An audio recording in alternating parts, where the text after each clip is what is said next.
여호와의 팔이여 깨소서 깨소서 능력을 베푸소서라고 하는 것은 여호와 하나님이 주무시고 있다는 개념이 아니라 도움을 요청하는, 하나님의 도움을 요청하는 간절한 간구입니다. 특별히 그 팔이여, 여호와의 팔이여 한 것은 여호와의 팔은 힘, 일하심을 상징하는 거죠. 에레미야서 33장 말씀에 보면 2절에 그 시대의 뜰에 갇혀 있는 에레미야에게 여호와의 말씀이 임하실 때 제일 먼저 말하는, 여호와에 대하여 제일 먼저 말하는 게 뭐냐면 일하시는 여호와예요. 그러니까 하나님은 일하시는 분이라는 거죠. 그러니까 이렇게 일하시는 하나님이요, 그 크신 능력으로 나를 도와주세요라고 간절한 마음으로 하나님의 구원을 간구하고 있다는 것입니다. 그래서 여호와의 팔이여 깨소서 깨소서 도우소서, 그러니까 바로 구원 베푸소서가 그 말인데, 그러면서 이어진 말들이 하나님께서 예전에 하셨던 일들, 이거를 이제 고백하는 거거든요. 하나님 옛날에 이런 일을 하셨지 않았습니까? 홍해도 갈랐잖아요. 요단도 갈랐잖아요. 광야에서 그렇게 인도하셨잖아요. 애굽을 멸하셨잖아요.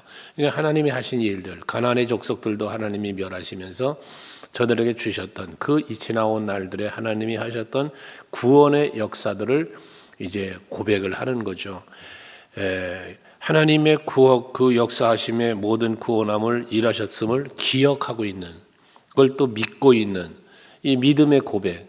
그래서 이 전날에 나에게 행하셨던 그런 모든 하나님의 은혜를 내가 믿기 때문에 그 믿음이 결국 무엇을 이끌어냈습니까? 간절한 기도를 이끌어냈다는 거예요. 그러니까 여러분, 기도는 믿음을 근거로 한 기도일 때 그 믿음의 기도를 하나님은 들으시고 응답해 주시는 거예요. 믿음이 없는 기도는 바리새인과 서기관 같은 기도, 중언부언한다 그랬어요. 예수께서는 중언부언하는 기도하지 말아라. 하나님이 원하시는 기도는 무슨 기도냐? 믿음의 기도다, 진실함의 기도다 라는 거예요. 그래서 그런 믿음의 기도와 진실함의 기도가 이루어지려면 제가 여러분들에게 간혹 말했던 기도는 내가 어떻게 하느냐보다 중요한 것은 누구에게 내가 지금 기도하고 있느냐, 기도의 대상, 이게 중요하다는 거예요. 내가 열심히 기도는 하는데 누구에게 기도하는지를 이걸 놓쳐버리고 나면 그 지금까지 열심히 기도한 모든 기도는 아무것도 아닌 게 되는 거예요. 그래서 항상 여러분 기도할 때 제일 중요시 여겨야 되는 거, 내가 누구에게 기도하느냐인 거예요. 많은 성도들이 함께 기도할 때 혹여라도 옆에 있는 사람이 들을까 봐 그 사람을 의식하고 기도한다면 그 기도는 사람에게 하는 기도가 되는 거예요. 우리는 항상 기도는 하나님께여야 돼요. 그리고 그 하나님이 어떤 분이신지에 대한 신뢰, 믿음이죠. 오늘 여기 선지자의 기도는 하나님께서는 과거에 하셨던 일들은 이렇게 놀라운 능력의 역사를 하신 분이라는 사실을 기억하면서 그 하셨던 일을처럼 지금도 나에게 오셔서 역사해 달라는 기도를 하고 있다는 것. 그래서 여러분들이 늘 하나님이 나를 도와주실 거다, 이 믿음을 갖고 기도하실 때 그 기도가 속한 응답이 있을 줄로 믿습니다. 11절에도 보면 여호와께 구속받은 자들이 돌아와 노래하며 시온으로 돌아오니 영원한 기쁨이 그들의 머리 위에 있고 즐거움과 기쁨을 얻으리니 슬픔과 탄식이 달아나리이다 그랬어요. 어제 앞에 아침에 묵상하는 말씀 중에 3절에서 기뻐함과 즐거움과 감사함과 창화하는 소리가 있다 그랬는데, 그것처럼 하나님의 구원의 은총을 입고 그 구원의 은혜를 누리는 성도가 되어질 때 바로 기쁨도 즐거움도 감사도 찬송도 영광도 하나님께 돌린다고 그랬잖아요. 근데 이와 같은 기쁨은 오늘 11절에 보면 영원한 기쁨이다 라고 말씀을 하고 있습니다.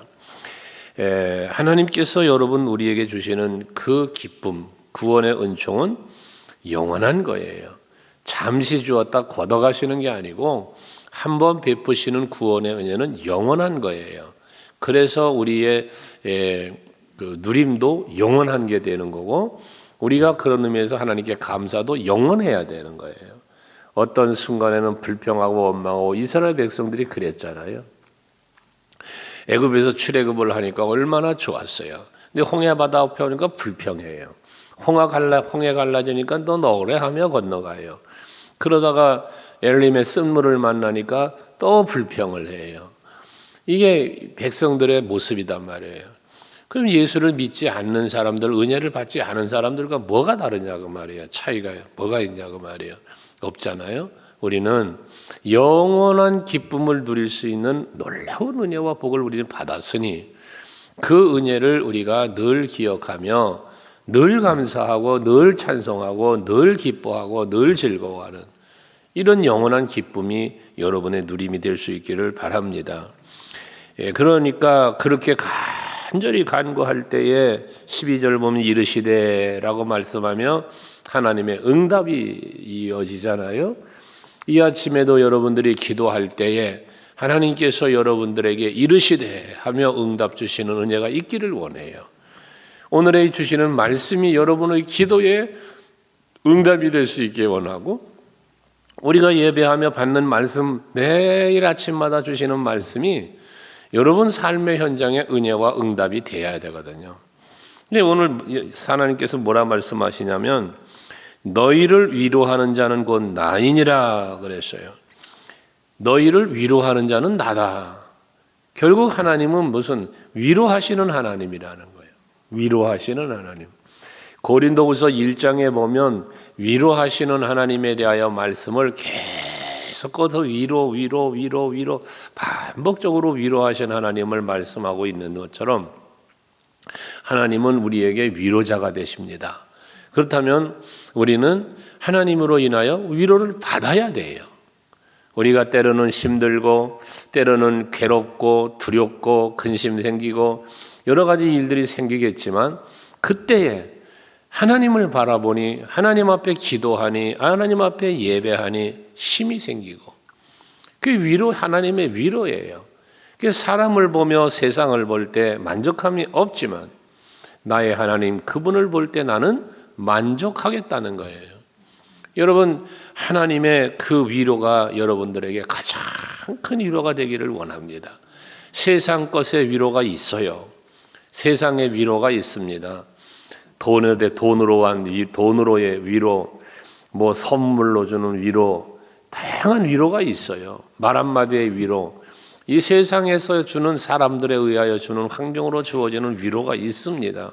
그러나 그 위로는 잠시 있다 사라지는 위로예요. 반짝이는 위로예요. 하지만 하나님의 위로는 영원한 거예요. 언제나 하나님은 여러분 곁에서 항상 위로해 주심을 믿으시기를 바랍니다. 그래서 야곱의 모습을 우리는 간혹 묵상하는데 야곱이 세상을 보면서 살다가 실패하는 경우가 많단 말이에요.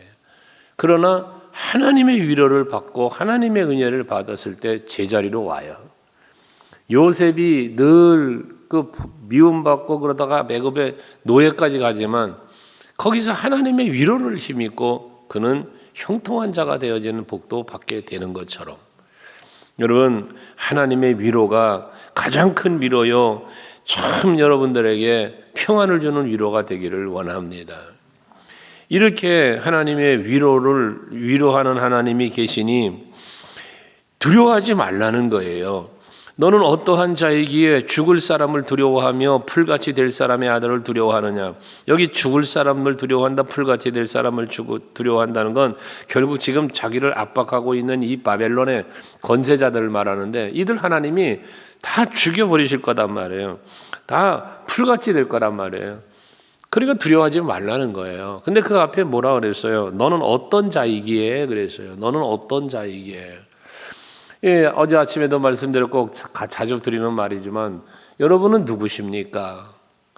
여러분 부모님이 지어준 이름 숫자에 나를 생각하면 안 돼요. 여러분 나는 누구인가? 모세가 그러잖아요. 내가 누구간데 바로에게 갑니까? 내가 누구인가에 대한 것. 여러분 정말 신앙생활 하시면서는 이 매우 중요한 거예요. 내가 누구냐라는 거예요. 이 내가 누구냐라고 하는 올바른 판단이 있을 때에 여러분 힘도 생기는 거고요. 때로는 겸손해지기도 하는 거거든요. 내가 누구야? 하나님의 자녀지. 내가 누구야? 하나님의 사랑을 입는 자지. 내가 누구야? 하나님이 나와 함께 하는 자지. 이게 여러분들의 답이어야 된다는 거예요. 내가 누구지? 나는 하나님의 사람이야. 이게 있어야 되는 거예요. 그래야만 위로가 되는 거고, 그래야 능력자가 되는 거거든요. 여러분, 바울은 율법을 지키고 율법에 박식한 자로 예수 믿는 자를 핍박하는 사람 열심당원이었어요. 당시에 역시 열심당원. 그랬던 바울이 내가 누구인가를 살펴보니 나는 예수의 은혜를 입은 자구나. 예수의 사랑을 입은 자구나를 안 거예요. 내가 누구에 대한 답이 바뀐 거예요. 여러분도 그래야 돼요. 여러분 우리가 간혹 살면서 나는 누구의 남편, 나는 누구의 아내, 나는 누구의 아빠, 나는 누구의 엄마, 나는 어느 회사의 직원, 어느 사업장의 사장. 나에 대한 인식이 그걸로 가버려요. 그러니까 여러분 위로가 없고 그러니까 여러분 기쁨이 없는 거예요. 여러분 가장 먼저 우리 그리스도인들은 생각할 것이 내가 누구냐? 난 하나님의 자녀야. 이게 여러분의 위로가 된다는 것을 기억하시고 항상 자기 정체성을 찾아가시길 바랍니다. 너는 어떤 사람다, 어떤 자이기에 그 죽을 자를 두려워하니, 불같을 자를 두려워하니 웃기는 거잖아요. 우리는 하나님의 사람임을 잊지 말아야 돼요. 그러면서 13절에는 하늘을 펴고 땅에 기초를 정하고 너를 지은 자 여호와를 어찌 잊어버렸냐 그랬어요. 창조주예요. 섭리주예요. 이 하나님을 어찌 잊어버렸느냐 그래. 잊어버렸다는 거예요. 하나님을 잊어버린 거예요. 그러니까 두려워하는 거예요. 그러니까 슬퍼하는 거예요. 괴로워하는 거예요. 여러분 박종호 씨가 부른 찬양 중에 그런 찬양 있잖아요. 나를 지으신 시가 하나님, 나를 부르신 이도 하나님. 그 찬양이 있는 것처럼 하나님이 나를 지으신 분이세요. 하나님이 나를 구원하신 분이세요. 하나님이 나를 위하여 영원한 하나님의 나라의 거처를 예비하고 계신 분이세요. 이 하나님을 우리가 바라보고 믿어야 된다는 거예요. 여러분 아파트 분양권 하나 받아놓으면 무슨 일이 생깁니까, 여러분? 아직 건물을 짓고 있는데 분양권 팔잖아요. 그러면 그 분양권 당첨이 된 것 때문에 그 집에 아직 건물도 다 되지도 않았는데도 그 집이 들어갈 거 생각하면 기분 좋아가지고 자랑도 하고 당첨됐다고 그러고 그러잖아요. 우리는 하나님의 나라의 거처가 예비되고 있어요. 여러분 우리가 여호와 하나님께서 지은 자요, 여호와 하나님께 나를 구원해 주신 그런 하나님이시거든요. 그런데 그 하나님을 잊어버리니까 어떻게 돼요? 너를 멸하려고 준비하는 자 저 학대의 분노를 어찌하여 항일응상 종일 두려워하냐. 학대의 분노가 어디냐. 두려움 속에 빠진단 말이에요. 하나님을 잊어버리니까 두려움에 빠지는 거예요. 내가 누군지를 모르니까 두려움에 빠지는 것처럼 하나님을 잊어버리니까 두려움에 빠지는 거예요. 여러분 홍해 바다 앞에서 왜 백성들이 두려워합니까? 하나님을 못 보고 바다만 보고 애굽 병사들만 보니까 그런 거예요. 골리앗 앞에서 사울 왕이나 백성들이 왜 두려워 떨며 도망갑니까? 하나님이 안 보이기 때문에 그런 거예요. 하지만 모세의 눈에는 하나님이 보이는 거예요. 다윗의 눈에는 만군의 여호와 하나님이 보이는 거예요. 오늘 하루 사실 때에 여러분들의 믿음의 눈이 열려서 하나님이 보일 수 있길 바랍니다. 그때에 그 하나님을 바라보면서 14절 얘기하죠. 결박된 포로가 섞이 놓일 것이니 죽지도 아니할 것이요 구덩이도 내려가지도 아니할 것이요 그의 양식이 부족하지도 아니하리라. 이 하나님이 이렇게 해주신다는 거예요. 그러니까 두려워하지 말라는 거예요. 걱정하지 말라는 거예요.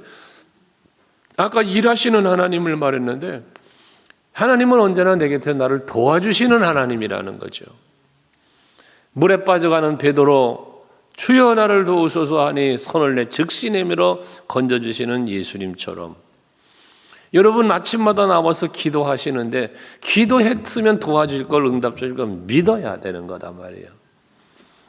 그런데 기도는 열심히 해놓고 믿지 않고 기도는 열심히 하고 의심하고 기도 열심히 하고 두려워하고 여러분 그게 무슨 하나님이 보실 때 얼마나 어처구니가 하나님이 보실 때 얼마나 어처구니가 없으면 얼마나 기가 막히겠어요. 새벽에 나와서 열심히 기도해서 하나님 그래 네가 믿음으로 기도하니 내가 응답해 줘야지 하고 계시다가 기도 마치고 집에 가가지고는 금방 한숨 쉬고 금방 근심하고 근심 두려워하면 하나님이 보실 때 너 진짜 나 믿니? 그러지 않겠어요 여러분? 이 그런 거예요. 그 하나님이 나를 도와주실 것이다 라는 믿음을 갖고 응답을 기다리는 여러분이 되셔야 된다는 겁니다. 15절에는 그랬어요. 나는 네 하나님 여호와다. 이 얼마나 이사야 선지자를 통하여 반복적인 말씀입니까? 앞에서도 말한 것처럼 내가 누구냐? 하나님은 나에게 누구냐? 라고 하는 질문은 늘 하면서 그 답을 유출해내면서 살라고 늘 말하는 거잖아요. 하나님은 나의 하나님이라는 거예요. 여러분 이거 믿으시죠? 네. 이게 내 삶의 현장에 가서도 믿어야 되는 거예요. 간혹 그런 얘기했지만 예를 들어 삼성그룹의 회장의 자식이 지방을 내려갔는데 어디 시골을 갔는데 용돈이 떨어졌어요. 그러면 걔가 두려워하겠어요? 걱정하겠어요? 아니잖아요. 여러분 하나님의 자녀란 말이에요. 천지만물을 지으시고 섭리하시는 분이 하나님이란 말이에요. 그분 앞에 우린 기도했는데 뭐가 걱정이 있겠어요? 그러니까 하나님이 내 하나님이야. 바다를 휘저어 그 물결을 뒤흔들게 하는 자니 그의 이름은 만군의 여호와다. 모든 것을 다스리며 모든 것을 마음대로 하실 수 있는 분이 하나님이시다는 얘기를 하는 거예요. 그 하나님이 누구다? 내 하나님이다. 여러분 창조주 하나님, 모든 만물을 다스리고 섭리하신 하나님, 홍해도 가르시고 반석에도 물도 내시고 매일 아침마다 만나 내려주시고 그 강한 대적들이 몰려있는 가나안의 7 족속을 몰아내시면서 이스라엘 백성들에게 그 땅을 기업으로 주시고 하나님이 하신 일 아닙니까? 그러했던 하나님이 여러분 오늘 여러분의 하나님이시다고요. 마지막 16절에 내가 내 말을 내 입에 두고 내 손 그늘로 너를 덮었나니 이는 내가 하늘을 펴며 땅의 기초를 정하며 시온에게 이르기를 너는 내 백성이라 말하기 위함이다 그랬어요. 왜 하나님이 위로하시고 왜 하나님이 섭리하시고 왜 하나님이 도우시고 여러분들 위해서 이렇게 역사하시느냐? 우리들이 말하기를 야 봐라 지금 이렇게 일하시는 하나님 이 하나님이 나의 하나님이야 라고 말할 수 있기를 바라신다는 거예요. 하나님은 그 일을 하시면서 너는 내 백성이야. 그러니까 내가 너를 지켜줄 거야. 그러니까 내가 널 도와줄 거야. 하나님이 이 말씀을 하시려고 하니까 반대로 말하면 우리는 그렇게 말할 수 있다는 거예요. 하나님은 내 편이야. 하나님 나를 위해 일하고 계셔. 하나님이 나 도와주고 계셔. 그러니까 나는 하나님의 은혜 속에 사는 자야. 이게 여러분에게서 고백되어야 될 부분이라는 겁니다. 오늘도 이 말씀 마음에 간직하셔서 하나님이 내게 주시는 영원한 기쁨, 영원한 위로, 언제나 함께하며 도우시며 일하시는 그 하나님의 손길을 여러분들 좀 느끼고 그 손에 붙잡혀서 오늘 하루도 복되게 살아가시기를 바랍니다.